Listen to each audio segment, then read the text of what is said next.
你知道全球每年有多少人会感染流感吗？100万、1000万，还是1亿？世界卫生组织最新的报告已经揭晓了答案，每年大约有10亿人次感染流感。这意味着平均每8个人里就有1人中招。虽然大多数人症状轻微，可以自行痊愈，但庞大的感染基数下，仍有数百万人出现重症，其中几十万人最终不幸病逝。此外，每年全球约有300万至500万人因感染流感出现严重并发症，需要住院治疗，对医疗体系造成沉重负担。以台湾为例，官方统计显示，台湾每年大约有4-5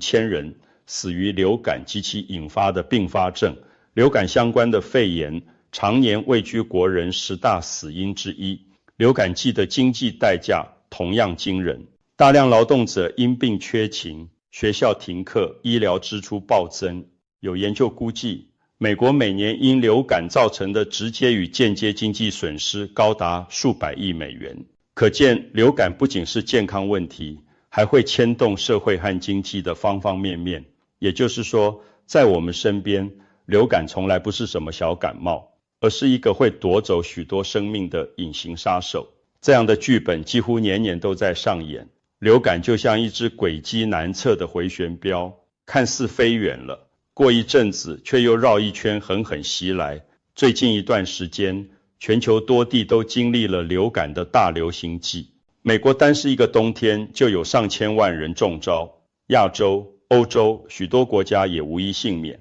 去年冬天，台湾同样进入流感高峰期，许多人明显感觉到周围接连有亲友病倒，医院的发热门诊和急诊室里挤满了发烧咳嗽的患者。经历过2019年开始的那场新冠疫情后，人们对传染病的警觉性比以往大大提高，戴口罩、勤洗手成了新的生活习惯。然而即便如此，我们还是年复一年的被流感反复侵袭，这究竟是怎么回事呢？套用一句俗话，不是我们无能，而是敌人太狡猾。流感病毒的狡猾首先体现在它高明的伪装术上，它就像一条善于变色的变色龙，悄悄混入普通感冒的队伍中，让人难以分辨。事实上，普通感冒通常由鼻病毒或冠状病毒等引起，症状多半较轻，仅局限在上呼吸道，而流感则是由流感病毒感染所致的全身性疾病，往往来势凶猛，短时间内就会引发高烧、剧烈的头痛、肌痛和极度疲倦。简单来说，流感绝不是大号感冒，而是一种可能带来严重后果的急性传染病。平日里，打喷嚏、咳嗽、流鼻涕、喉咙痛、低烧，这些都是常见的症状。人们往往以为不过是着凉感冒，小毛病熬一熬就过去了。正因此，流感病毒常常利用人们的麻痹大意，在体内潜伏待机。当你发觉情况不太对劲时，可能它已经酝酿多时，准备好发动猛攻了。举个例子，你也许有过这样的经历，某天清晨起床，觉得喉咙有点痛，只当前一晚吹风受寒，得了点小感冒，于是不以为意，照常出门上班。结果过了1-2天，突然高烧到摄氏39度，全身筋骨疼痛无力，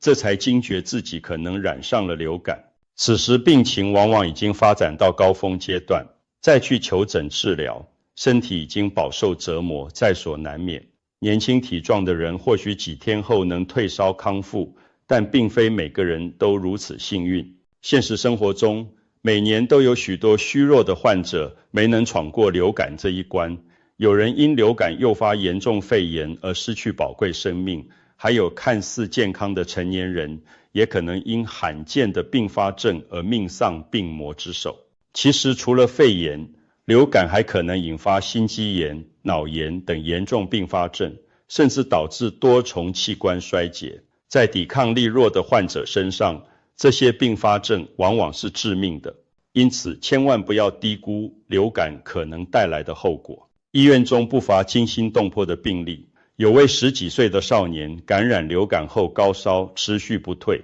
家人开始以为只是寻常感冒，一拖就是3天。没想到孩子突然出现爆发性心肌炎，送到急诊时已濒临休克，医生们连忙上呼吸机，用上叶克膜帮助心肺维持，同时紧急给予抗病毒药物，在加护病房奋战了9天，才把他从鬼门关前拉了回来。万幸这位少年最后康复出院，且没有留下后遗症，但医护人员事后感慨，如果家长能更早察觉是流感，并及时送医，孩子本不必遭这么大罪。由此可见，流感的伪装性和破坏力都不可小觑。那么，流感到底是什么样的疾病？它又为何如此可怕呢？其实，人类与流感的纠缠已有1000年之久。翻开史册，可以看到流感肆虐的身影一直伴随着人类文明前进的脚步。古希腊雅典在公元前5世纪曾爆发过一场可怕的瘟疫，许多人高热、咳嗽、气绝而亡，连当时雅典的领袖伯里克利也没能幸免。后世的历史学家推测，那次夺走无数生命的雅典瘟疫，很可能就是一起流感疫情。此后漫长岁月，流感阴魂不散，中世纪欧洲几乎每隔一段时间就会出现类似的瘟疫。意大利、法国、英格兰等地都曾被流感光顾。中国古代的医书中也有对10疫的记载，其症状与流感极为相似。15、16世纪之交，大航海时代开启后，全球远航和贸易使各地疾病的传播范围空前扩大。欧洲殖民者把流感、天花等病带到了美洲，导致大量原住民死亡。公元1557年，一场超级流感几乎席卷整个欧亚大陆，被认为是史上首次有记录的全球性流行病。英文中 influenza 一词源自意大利语，原意是影响，反映了当时人们误以为这种瘟疫是受星辰运行或寒冷气候的影响所致，直到现代，人类才逐步揭开了流感的真相。进入20世纪后，流感更加频繁地展现出可怕的威力。1918年爆发的西班牙大流感，在短短2年内就席卷全球，估计夺走了大约5000万人的生命。这个死亡人数之巨，远远超过第一次世界大战的战争伤亡，堪称史上最致命的流感大流行。更令人不寒而栗的是，这场流感对年轻力壮的成年人杀伤力尤其惊人，许多平日健康的人染病后，仅仅几天就急剧恶化。科学家推测，这可能是因为年轻人的免疫系统反应过于强烈，产生了所谓的细胞激素风暴，结果不但没有保护身体，反而严重损伤了肺部等组织，导致死亡率在壮年族群中异常升高。有的患者一开始只是发烧、咳嗽，症状看似和平常感冒无异，但可能走在路上突然就倒下，随即陷入严重肺炎、呼吸衰竭、面色发黑发紫，甚至因肺泡积满液体而活活窒息。在那场大疫中，不论平民百姓还是达官贵人都无法幸免。据记载，连美国当时的新当选总统哈定、印度的圣雄甘地，后来举世闻名的动画大师华特迪士尼等知名人物都曾感染此病，无数平凡人家更是痛失亲人。在那个没有抗生素和特效药的年代，人们对这场肆虐的流感几乎束手无策。除了隔离患者、暂停聚会、强制要求民众戴口罩等措施外，许多地方甚至出现各种偏方和迷信做法。有人在门窗挂洋葱、大蒜，试图净化空气；有人大量服用烈酒或奎宁来预防；还有牧师组织大规模祈祷仪式，祈求瘟疫消退。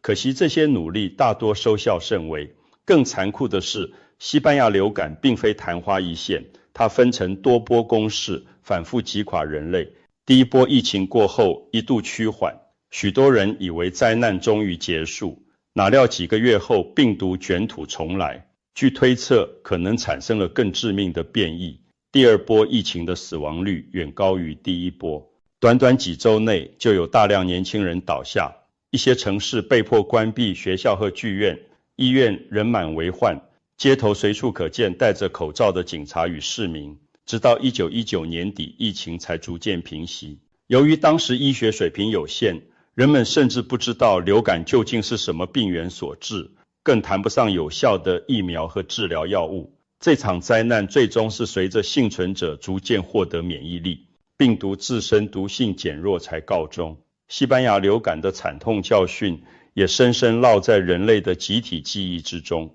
然而，西班牙流感并不是人类最后一次面对的大考。1957年的亚洲流感与1968年的香港流感相继在全球大流行，前者最早出现在中国大陆的贵州地区，随后迅速扩散世界各地，据估计造成了100多万人死亡。后者由香港首先报告病例，也很快蔓延到世界各大洲，导致将近100万人丧生。好在这两种新病毒的致死率都比1918年的 H1N1 低得多，加上青霉素等抗生素的广泛应用，减少了细菌性肺炎等并发症。人类社会虽遭重创，总算撑过了那段黑暗岁月。而且科学的进步开始为我们提供反击手段，例如1957年疫情爆发后，各国科学家仅用几个月就研制出流感疫苗投入使用，多少减轻了疫情的冲击。到了21世纪，科学家密切监视着流感病毒的演变，但我们还是在2009年迎来了一次全球流感大流行，这就是2009年的 H1N1 猪流感事件。这种新出现的 H1N1 流感毒株虽然传染性极强，但万幸毒力相对温和，全球死亡人数只有几十万，远低于此前几次大流行。即便如此，2009年的经历还是再次为世界敲响警钟。即使在医学高度发达的今天，新型流感病毒仍可能突然降临，并以惊人的速度传遍全球。更令人忧心的是，在动物的世界里还潜伏着一些虎视眈眈的流感毒株，随时可能对人类发动攻击。过去20年来，科学界尤为关注的是高致病性禽流感 H5N1 病毒。自2003年起， H5N1 在亚洲多国造成数百人感染，病死率却高达60%以上。这意味着感染10个人，可能有6个无法存活，杀伤力可见一斑。好在截至目前， H5N1 主要还是在禽鸟之间传播，仅在密切接触禽类时偶尔跨物种感染人类，尚未出现有效人传人的能力。否则一旦这种致命病毒学会在人群中轻易传播，那将酿成难以想象的灾难。此外，2013年开始在中国陆续出现的 H7N9 禽流感也造成数百人感染，死亡率超过30%，同样令人提心吊胆。正因为有这些动物病毒虎视眈眈，全球公共卫生领域的专家们一再强调，流感大流行的威胁始终存在。问题不在于会不会再次发生，而是在于下一次什么时候发生。难道我们注定要生活在这种阴影之下，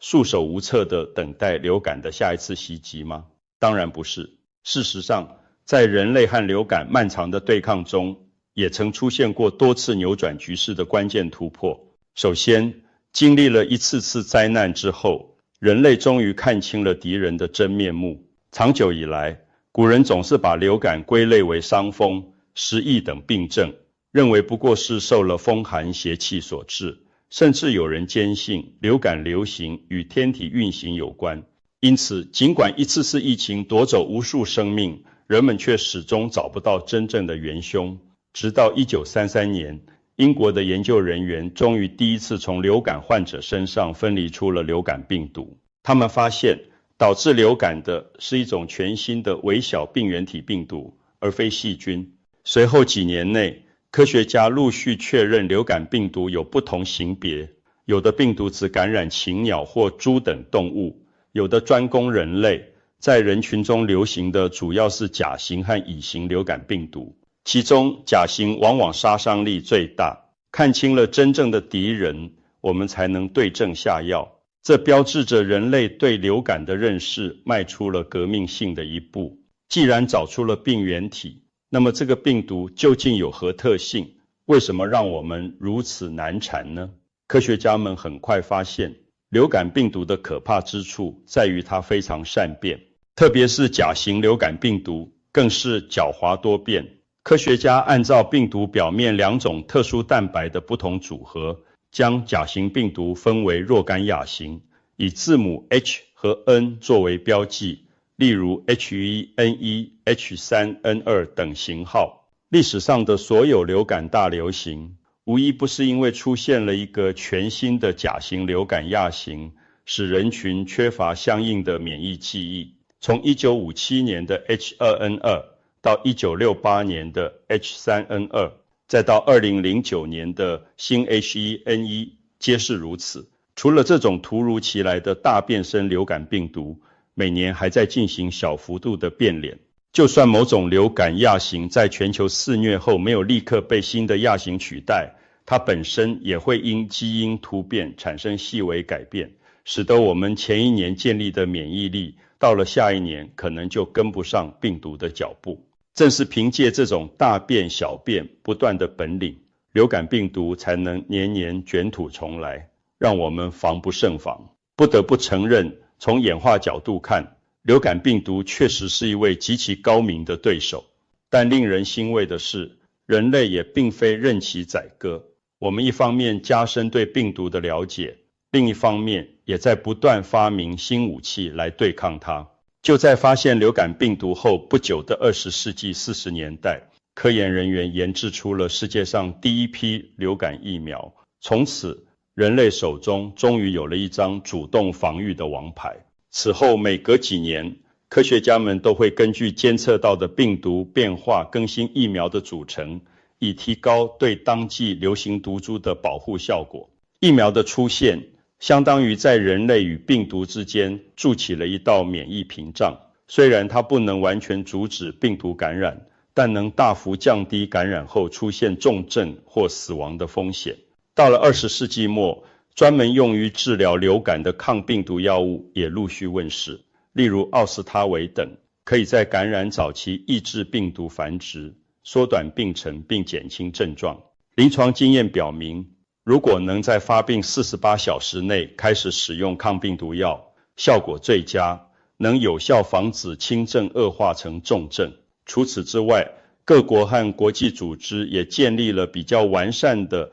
流感监测与预警系统。一旦在某地侦测到新的流感变种苗头，科学家们可以迅速分析研判，及时开发出对应的疫苗，并发出防疫警报。正因为有这些进步，我们在人类与流感的拉锯战中逐渐夺回了主动权。值得期待的是，目前科研团队也在致力研发通用流感疫苗，希望未来能够一支疫苗预防所有型别的流感病毒。如果这一目标实现，将彻底改写人类与流感搏斗的格局。或许有人会问，如果未来真出现一种像科幻电影中那样致死率极高、传播力极强的超级流感，人类有能力抵御吗？好消息是，今天的我们比过去任何时代都更有胜算。凭借现代科学，研究人员能迅速解析新病毒的基因序列，尽快研发出对应的疫苗和药物。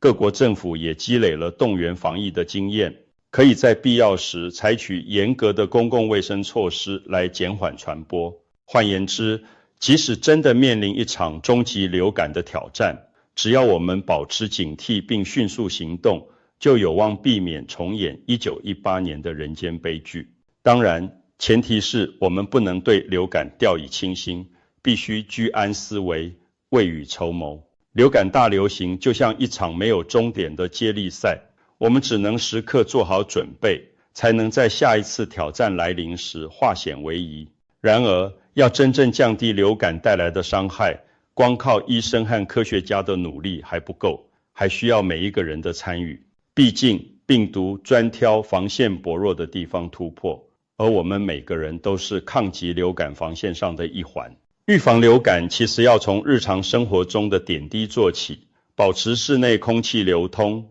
勤洗手并注意手部卫生。在流感高发的季节，尽量少去人群拥挤的密闭场所，或者在公共场合佩戴口罩，减少飞沫传播。如果家人或同事不幸感染流感，要及时让患者在家休息隔离，并做好照护和消毒。而一旦自己出现发烧、咳嗽、喉咙痛等疑似症状，也应主动暂停上班上课，在家休养。同时佩戴口罩，避免传染他人。平时也要注意均衡饮食、适度运动、充足睡眠，保持良好的体能和免疫状态，这样就算不幸感染，身体也更扛得住，不易发展成重症。这些良好的卫生习惯和社交距离措施，有专家称之为社会疫苗，就像一张无形的防护网，既保护了高危人群，也减缓了病毒传播速度。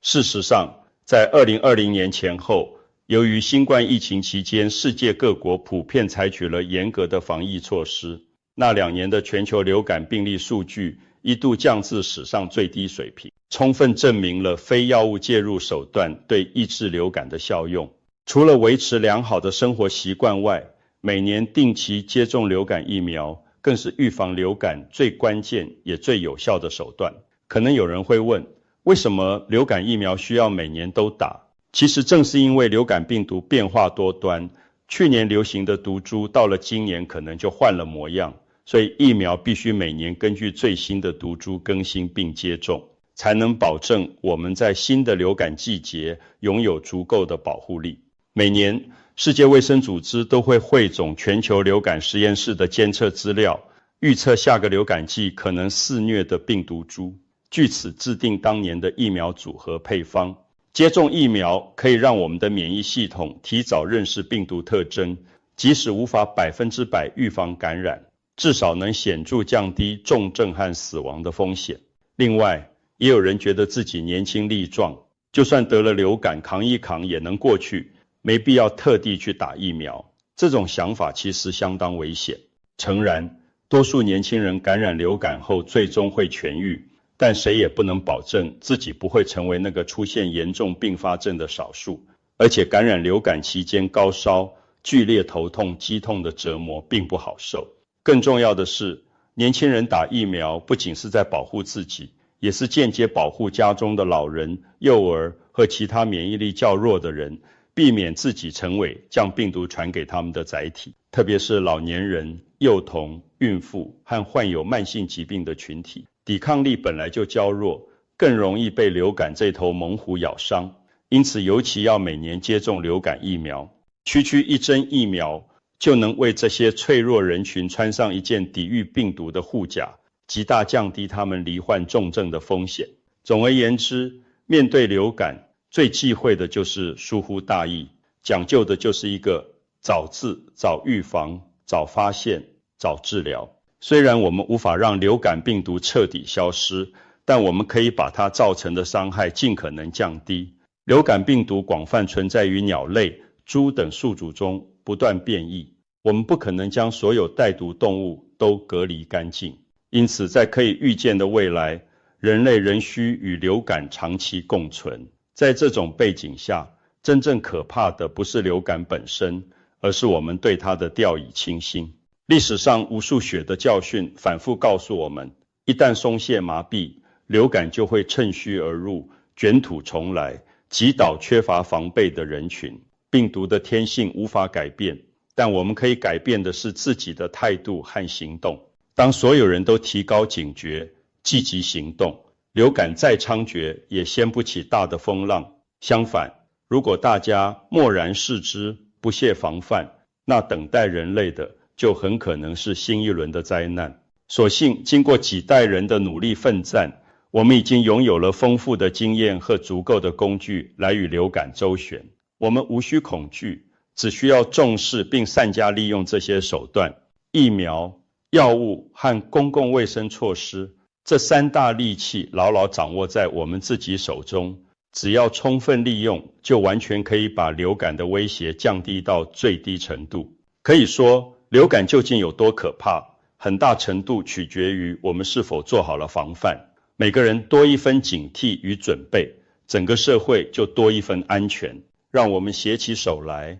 为了我们自己和亲友的健康，共同筑起铜墙铁壁般的防线，努力让每一个流感季节都能平安度过。要知道，每年那10亿次感染和几十万条生命的逝去背后，是无数鲜活的面孔与家庭的悲剧。我们绝不能再漠视这样的代价。从现在开始，让我们保持警觉，积极预防，用科学武装自己，这样当流感下一次来袭时，我们才能守护好自身和所爱之人的健康，迎接一个又一个没有流感肆虐的美好季节。